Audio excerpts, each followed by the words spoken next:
Bertemu anak kecil minta diantar pulang. Rumahnya makam. Malam itu seharusnya biasa saja.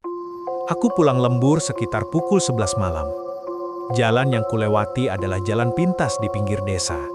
Lebih cepat, tapi sepi. Lampu jalan jarang menyala, hanya diterangi bulan yang tertutup awan tipis.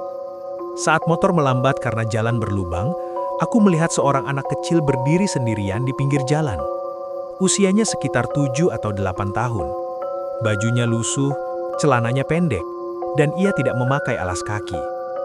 Rambutnya basah, menempel di dahi pucatnya. Aku hampir saja melewatinya, tapi anak itu mengangkat tangan kecilnya. "Om, boleh minta tolong?" Suaranya lirih, hampir tenggelam oleh angin malam. Aku berhenti. "Kenapa kamu di sini sendirian? Orang tuamu mana?" Tanyaku. Anak itu menunduk.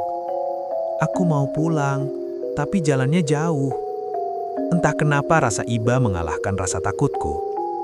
"Rumahmu di mana?" Ia mengangkat kepala perlahan, menatapku dengan mata hitam yang terlalu dalam untuk ukuran anak kecil. "Di belakang sana, Om." Perjalanan yang terasa aneh. Anak itu naik ke jok belakang motorku. Tubuhnya dingin, terlalu dingin, seperti memeluk es batu. Motor mulai melaju, menyusuri jalan desa yang makin sempit. Anehnya, jalan yang biasanya hanya 10 menit, kini terasa jauh lebih panjang. Jam di ponselku berhenti di angka 23.11 dan tak bergerak lagi. "Namanya siapa?" Tanyaku, mencoba mencairkan suasana. "Dimas," jawabnya singkat. "Kenapa kamu keluar malam-malam?" Ia diam lama, lalu berbisik. "Aku tadi main, terus nggak sadar sudah malam." Nada suaranya datar, tidak seperti anak kecil yang biasanya ceria. Angin malam membawa bau tanah basah yang kuat. Aku merasa kami melewati tempat yang tidak kukenal, padahal jalan ini sering kulewati. Tujuan yang salah. Setelah beberapa menit, Dimas menepuk bahuku. "Om, berhenti di sini saja." Aku mengerem. Di depan kami, berdiri gerbang besi tua dengan tulisan hampir pudar. "Tempat pemakaman umum." Aku menelan ludah. Ini rumahmu?" Tanyaku, berusaha menenangkan diri. "Kamu bercanda kan?" Dimas menoleh. Wajahnya berubah. Matanya cekung, kulitnya semakin pucat, dan bibirnya senyum, terlalu lebar. "Om yang bercanda," katanya pelan. "Sejak tadi kita sudah di sini." Aku menoleh ke jam motor. Masih 23.11. Di dalam makam. Aku ingin pergi, tapi kakiku seperti tertancap ke tanah.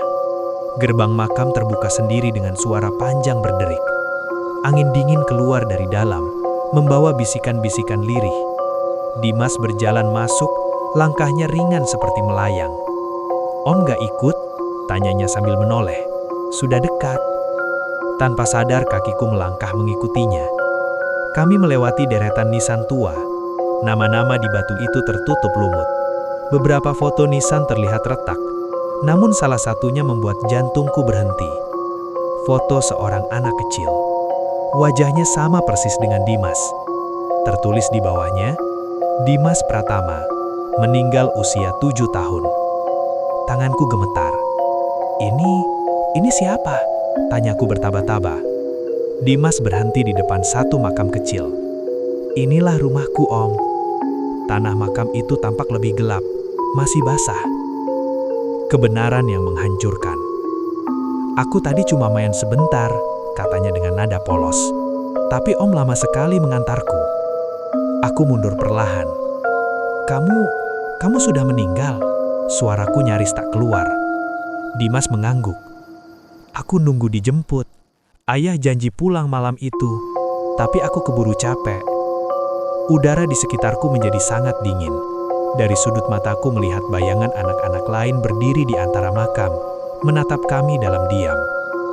"Terima kasih, Om," kata Dimas sambil tersenyum kecil. "Sekarang aku sudah sampai rumah." Tanah makam itu bergerak perlahan, seolah ada sesuatu yang bernafas di bawahnya. Aku berlari kembali ke dunia nyata. Aku tidak ingat bagaimana keluar dari makam. Yang kuingat, aku tersungkur di pinggir jalan saat azan subuh berkumandang. Motorku tergeletak beberapa meter dariku. Jam di ponselku berubah. 05.03 pagi. Aku demam 3 hari setelah kejadian itu. Sejak saat itu, aku tidak pernah lagi melewati jalan pintas itu saat malam. Tapi kadang, jika pulang terlalu larut, aku melihat anak kecil berdiri di pinggir jalan sambil melambaikan tangan, sambil berbisik pelan. "Om, boleh aku ikut pulang?" Dan aku selalu mempercepat langkah, tanpa menoleh lagi. Karena sekarang aku tahu, tidak semua anak kecil yang ingin pulang masih punya rumah di dunia ini.